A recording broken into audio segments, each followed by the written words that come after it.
Bonjour, Sylvie Bergeron, psychopraticienne et animatrice de constellation familiale, également formatrice en constellation familiale. Bienvenue sur cette nouvelle vidéo. Dans cette vidéo, je vais aborder la question de la hiérarchie au sein même du couple. Et pour ce faire, je vais prendre un exemple fictif d'une famille pour illustrer mon propos. Alors imaginons une famille dans laquelle vous avez un homme, donc appelons-le Georges, et sa femme, appelons-la Marie, qui a ce couple a un enfant, Jérémie. Donc dans cette famille-là, Georges, Marie et Jérémie constituent un nouveau système familial. Ça veut dire que aussi bien Georges que Marie ont dû se défaire de leur propre système d'origine et créer un nouveau système. Ce qui pose parfois problème dans les nouvelles familles constituées, c'est que l'un ou l'autre considère que sa famille d'origine a des valeurs supérieures à celles de son conjoint. Quelque part, c'est comme s'il se voyait supérieur. Si Georges considère que dans sa famille, les gens sont plus intéressants, ont une meilleure éducation, un meilleur niveau social, enfin peu importe, que dans la famille de Marie, il est en train de dire, finalement, implicitement, que la famille de Marie n'a pas beaucoup de valeur. Et qu'est-ce que ça veut dire aussi par rapport à leur enfant? Ça veut dire que la moitié de ce qu'il est, c'est-à-dire ce qui provient de l'origine de Marie, n'a pas non plus énormément de valeur. Donc dans ce propos-là, il s'agit de construire plutôt un nouveau système avec des valeurs qui sont propres au couple, plutôt que de s'attacher à l'un ou à l'autre des systèmes en dévalorisant celui du partenaire.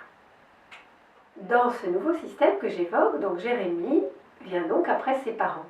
Ça paraît tellement évident, mais il s'avère que parfois, il se peut que les femmes, et notamment prenons l'exemple de notre Marie, privilégient son fils. Elle est tellement fière d'être maman, elle est tellement heureuse et en fusion avec ce petit être qui vient d'arriver dans la famille, que finalement elle met un peu de côté Georges et elle s'intéresse davantage à son fils.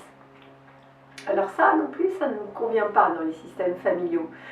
L'enfant est davantage en sécurité quand ses parents, Georges et Marie, s'aiment.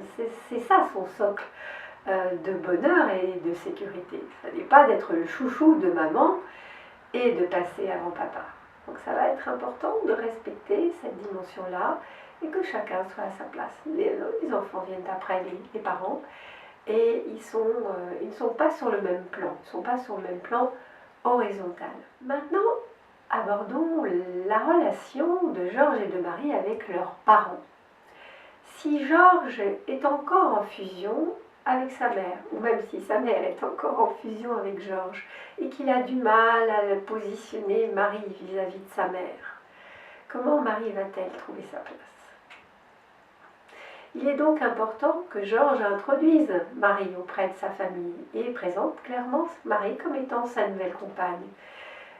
Il s'agit quasiment d'imposer Marie à sa famille pour dire, ben voilà, cette femme, c'est celle que j'ai choisie. C'est avec elle que je choisis de construire ma vie. C'est avec elle que j'ai fait un enfant. Et ce sera vrai aussi pour Marie vis-à-vis de sa famille, en particulier de son père, qui est le premier homme de sa vie, mais qui n'est pas l'homme avec lequel elle a choisi de vivre sa vie. Georges a pu avoir d'autres partenaires avant Marie. Si Marie n'accepte pas l'idée que son Georges ait pu avoir d'autres partenaires, si elle critique les anciens partenaires, les anciennes partenaires, si elle veut connaître des détails sur l'intimité de Georges avec ses précédentes partenaires, là non plus il n'y a pas de respect de l'ordre et de la hiérarchie.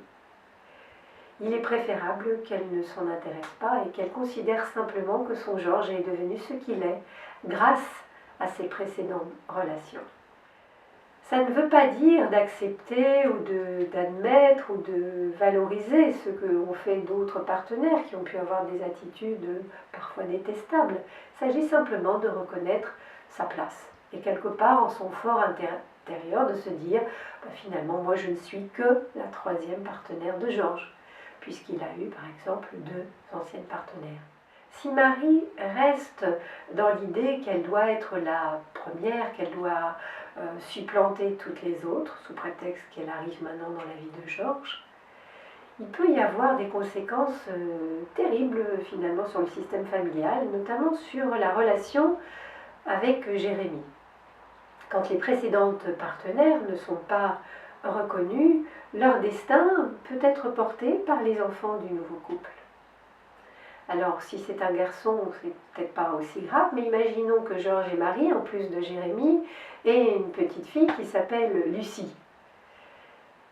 Si Marie n'a pas reconnu les anciennes partenaires de Georges, elle peut tout à fait voir inconsciemment Lucie comme une rivale, comme si Lucie incarnait d'une certaine manière une ou les deux précédentes partenaires.